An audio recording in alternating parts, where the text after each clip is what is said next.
Hi dancers, it's Miss Heather from A Step Beyond, and I'm here with you right now to go over a little bit about your feet. So you can have really pointy feet when you want to in dance class, or you can have really strong ankles so that you don't get injured, or you could do Pointe one day. We stand on our feet all day long and we ask them to do a lot when we're dancing. So it's a good idea to have them strong and supple and just the way you like them. So I'm gonna zoom you down. And I'm gonna start by talking a little bit about some bony landmarks so we all can agree on what we're calling things. So here's my foot. I know feet, sometimes we like to put socks on them, which is all well and good, but there they are in all their glory. You have your toes at the front, then your toes can go up, they can dorsiflex, they can go down, they can plantar flex. They can kind of wiggle side to side maybe.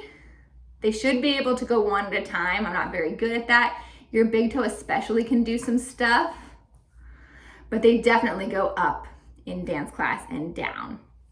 Then you have your ball of your foot, which is also called your metatarsal, or in dance, sometimes we call it your demi-point, which is your half point, as compared to your full point. Demi-point, full point. Then underneath you have your arch, which theoretically has three parts. You have it's called your medial arch because it's toward the midline of your body. Then you have the middle arch here. I think I mislabeled that. And then out here we have the lateral arch. So just know that there are three arches. Don't quote me on the ones I just told you, besides medial and lateral. The middle one, I'm not sure what it's called. But we all have an arch. Some people have them more defined than others. It's genetic. So you can work to get your feet as pointy as your foot can be, but just like you have brown hair or blonde hair, or you have like maybe the same like weird finger as your great grandma. Genetic. And then you have your heel.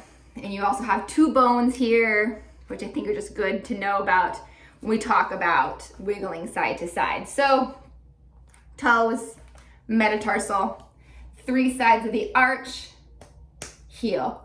And then in ballet, we talk about demi-point and whole point.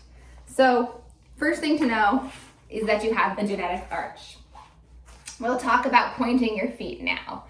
So as you point your feet down, you're gonna think about your heel sliding back. So your ankle is way up in here and you have a lot of bones that we won't even get into, but there's something like 27 bones in your ankle foot.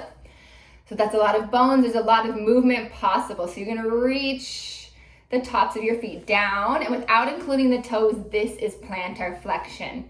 So you can find dorsiflexion here. Your heels are reaching away, your toes reach up, and then you're going to find plantar flexion in the ankle foot. So for point work, you're looking for 180 degrees. You're looking for flat. You'll go up and you'll reach down. And this might be quite a bit of work already. The other thing to look at in this is whether or not your ankles are going in toward one another, like kissing. This is called inversion. Also called sickling, because when you pull your inner border in, supposedly it looks like a sickle, which is an old-timey tool that cuts wheat. I digress. So pulling the inner border in, inversion, and then you can also pull the outer borders away from one another. You have less range of motion this way, so this is eversion. So you can touch your toes together and away. And I can do this without my toes at all. This is just my ankle joint moving, and it's good to practice this. So the first thing you'll do to practice is you'll find plantar flexion, pointing of the ankle foot. Then you'll find inversion and eversion, inversion and eversion. And you might look at your knees. Are my knees doing this? Because I could do it from my knees, and that's not the idea. We are trying to isolate the movement to the ankle. Very small, very weird, but we're trying to expand our range of motion and control. especially for ballet. And then we find neutral again. So let's flex the feet again. And now we're gonna think about the arch of the foot. So we're gonna remember that we have the outer border, the middle border, and the inner border. And let's see, I'm gonna actually hold my foot. So I'm gonna bend my other knee, grab on here, and I'm gonna hold so that I can touch both borders at once. So as I point my foot, I feel my heel slide back, and I'm looking at my ankle to make sure it's neutral, and I feel both sides of the arch working, and I'll flex again, and I'm thinking 2 sides to the arch. Yes, good. And that's actually what makes your foot stable, is the arch.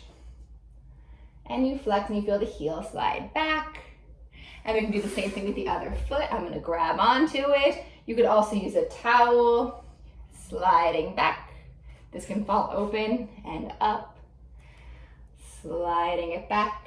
Toes reach down and away. I said toes, that's really more the ball of your foot.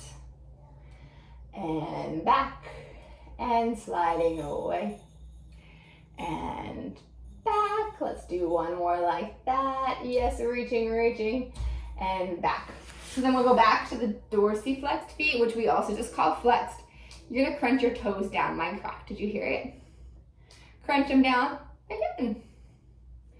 So this is what you don't wanna do in dance. You don't wanna have crunching toes. They can crunch, but we don't want to crunch. Instead, what we want to do with our toes is first lead with the ankles. Then we want to really find that dome, and then we're going to reach the toes away and down. I'll try to get closer. Oh, my arch is cramping. So then instead of crunching my toes, yikes, I'm reaching my toes out. I say yikes because my toes started to cramp. So if I don't think as much about, let's say, my outer border, I might start to sickle. This is totally natural. You have more sickle muscles. That's why it happens a lot. But if I add in the outer border, then I have a neutral foot. And we can flex. So we feel the ankle slide back. Both sides of the arches reach down and out, and then toes reach out and away. And then we can pull the toes back and flex. And then we reach through the demi-point, reaching out, legs stay straight. And then toes reach away. And then toes pull up and you come up. We'll try it one more time. You can do this all day while you're working on schoolwork. I'm reaching my toes away, not down, away. Such a small difference, right? Both borders and toes reach away. Nice, and you shake those toes out. Oh well. So here's another way to look at your arch. If I had a towel handy, that would be nice, but I do have a ballet slipper. So I'm going to imagine this is something softer, but it's not. So I'm going to try and make a dome of my foot by squeezing my toes, and see how I just made a little mouse house? And then I'd send it away. It's easier with a towel. This is more like a level 1.5, and then I release my toes. So I squeeze, I feel my dome muscles working, and I release. And then I squeeze and release. Other foot. Let's see how they fare because they're different. The right one, I sprained it once, so it's never been the same. So squeezing the toes, see the arch, make a dome, and then go back. You could have like a sibling or yourself try and roll a car under there. Just as a little extra challenge, try to find the right size car and release and dome. And release. Let's do one more point together just to see how they did. So you can look as you point, reaching away and down. Let's check out the sickle. Bring the inner borders together. Keep reaching the toes away. E-version. See how much better the left one is than the right. Come back center. And then train track down your thighs so you see that your knee is in line with your hip. You can follow your shin bone all the way down, and you want to end up roughly at this big toe, second toe place. So maybe it's not perfect. Flex, reach it up, but you are working to get those feet stronger and pointier, which just add the decorative flourish to your ballet. And also make you strong enough for your eventual pointe work. All right, releve comes next, so either tune in soon or tomorrow.